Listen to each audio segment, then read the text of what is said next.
Do you remember what bike was in the corner there? Yeah, that's right, the Puch Grand Prix. It's gone.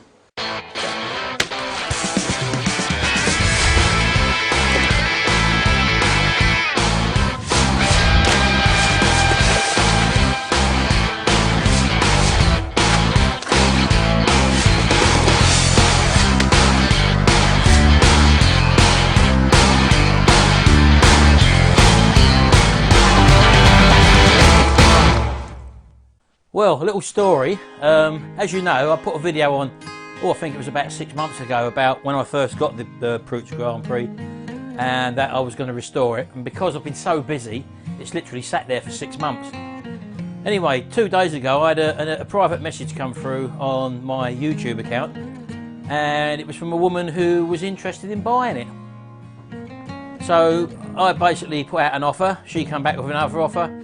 We met in the middle, and she came down the next day and picked it up and bought it. So there you go. I didn't get a chance to restore it. So there would have been a nice bike to restore, but as I say, she'd had one when she was 16 years old, and her husband had bought it for her birthday or something, so she was telling me. And it was the exact copy of the one she had when she was 16. So he was going to restore it for her.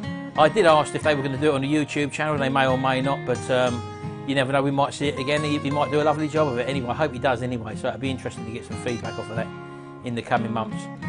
So this is obviously just a little update video.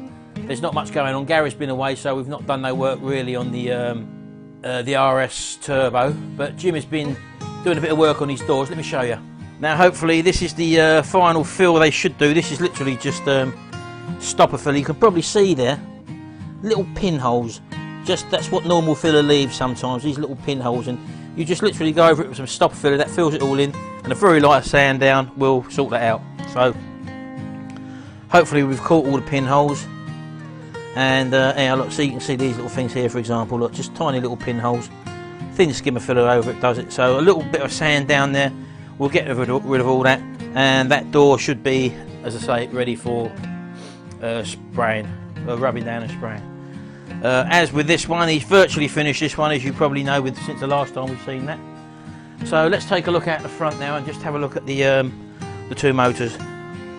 For those of you who keep asking about the Piaggio moped, it is here now. Once the mini stuff goes out of here, Jimmy's doors for example, we will be bringing this back into the front of the workshop, and we will be starting on that. So keep tuned. We haven't forgotten about it. Hopefully we're going to be starting that very shortly. A little bit on the old record players. Again, been buying record players again. This one here, for example. This one here, again, I haven't seen these ones before. Some lovely old records there. As you can see, that's an old Ferguson one there, solid state one. And there's an old HMV one there. I've had a bit of problem with my printers. I've had to change my printer setup for the moment. I've got to get another printer. My R1800 blew up, so I'm using that one there.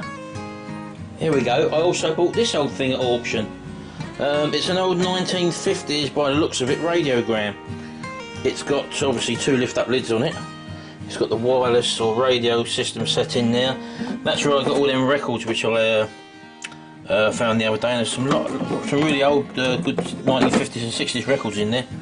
I'm not too sure what I'm going to do with it yet. I might strip it all back, for example, and paint it and put some extra lights around it and all that to make it a feature piece and try and obviously get some more money for it. The reason being is because these units don't actually command a lot of money on the auction site, so I'm going to try and increase its value by doing a bit of work to it. Still loads of record players to do here. Again, what I might start doing is also selling spares for the record players, because sometimes these record players are worth more money when you actually sell them off as spares. So I've got some which are awaiting repair at the moment still. I've got an old couple of downset Bermudas sitting on the top there. That one's nearly ready to go, the red one.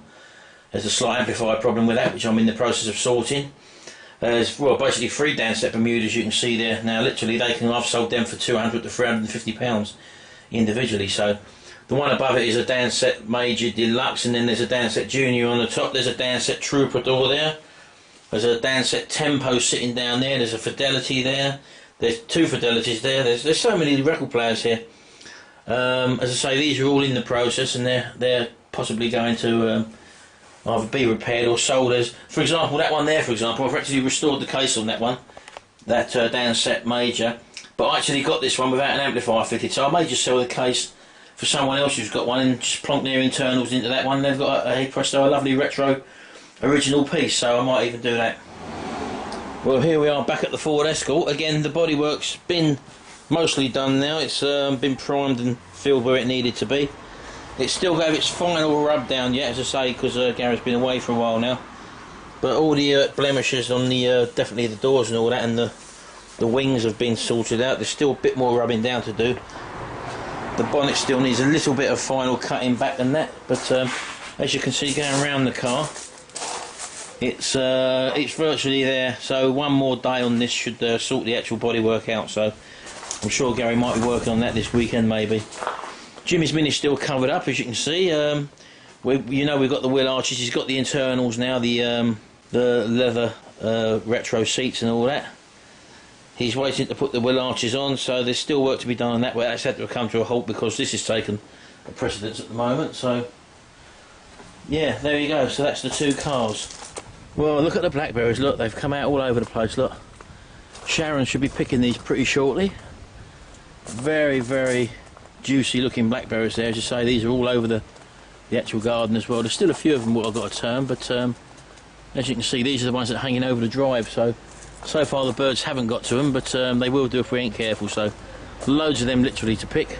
Look at that. Look, that's a cabbage white butterfly there. Look, on the tomatoes. Can you see it? Now what they do, they lay their eggs on the plants, and then you get the little caterpillars, and the caterpillars eat all your foliage. So I've seen absolutely hundreds and hundreds of these. There must be some sort of influx with them, but the tomatoes, as you can probably see there, they're still, a lot of them are still green. There's literally loads on here, but they are literally starting to turn red now, as you can probably see over the back there, for example.